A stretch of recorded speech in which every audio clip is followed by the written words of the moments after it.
semana. Valeu, Josi. 10h02, hoje um pouquinho mais tarde.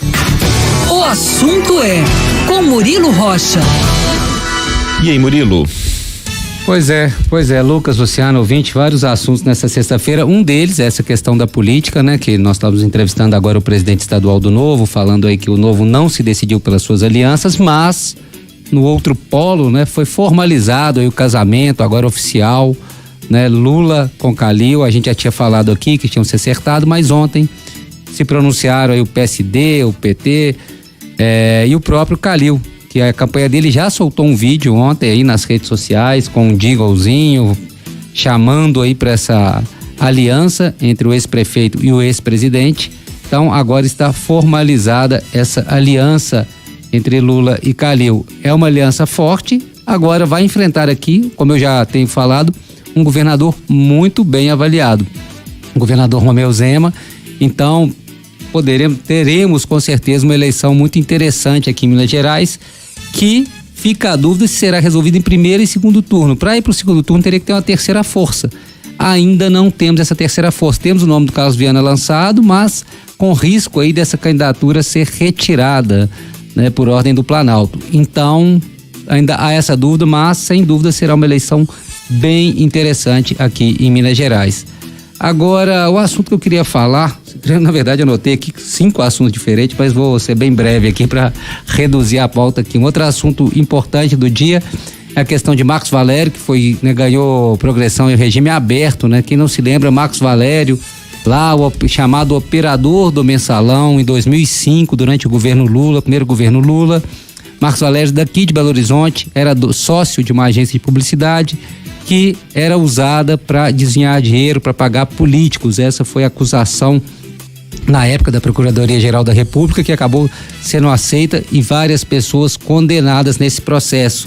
Só chama a atenção que o Marcos Valério foi quem pagou realmente o pato, né? Você pensa, várias outras pessoas foram citadas com depósitos comprovados, chegaram a ser presos, soltos, mas ninguém ficou tanto tempo preso nessa história quanto o Marcos Valério, né? E ele surgiu, né, quem aí não acompanha tanto a política, ele surgiu durante ali um dos depoimentos do Roberto Jefferson, a CPI, ele explicando esse esquema, como é que funcionava esse pagamento a parlamentares da base do governo, e ele falou de um carequinha de BH, foi essa expressão que ele usou.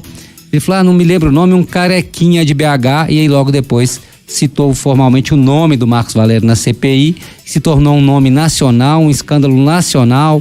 A agência dele foi envolvida, a mulher dele foi ouvida, a secretária, a mulher dele, acho que é hoje ex-mulher, né, Renilda, aí a secretária dele, Simone Vasconcelos, toda a agência, todo mundo foi ouvido.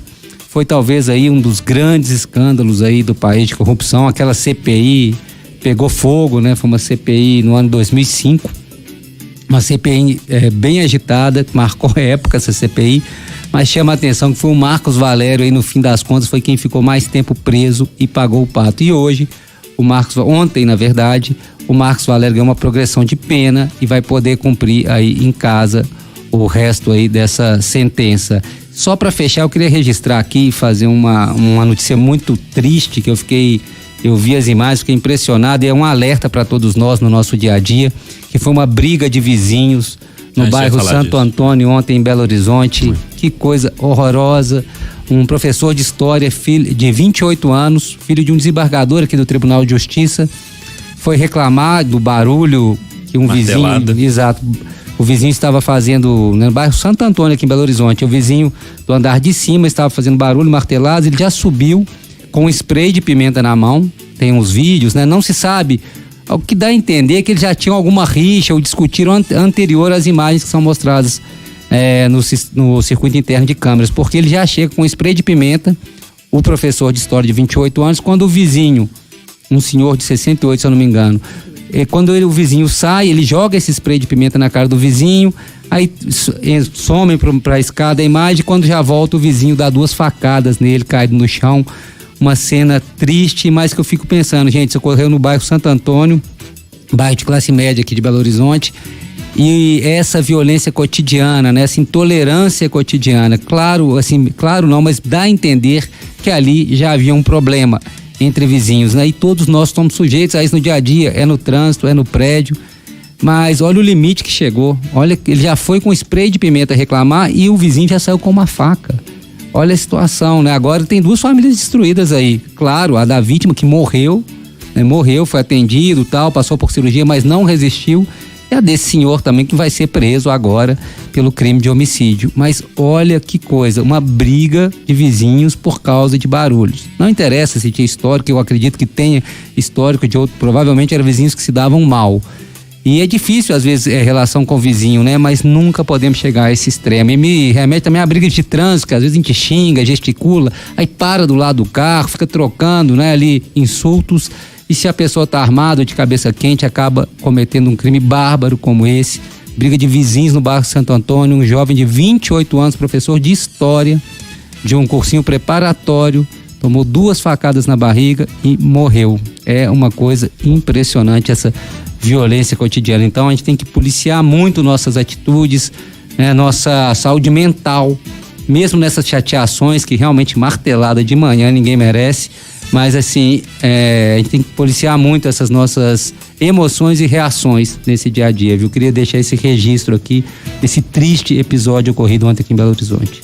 E já a gente, inclusive, com tristeza, claro, né? Coloca nas nossas redes sociais essas imagens do circuito interno que mostram essa confusão no corredor ali do prédio. Spray de pimenta, facada, tudo muito triste, né? São 10h09, em um minutinho tem Cris Paz aqui na Band News, que a gente tá precisando também, né? Paz.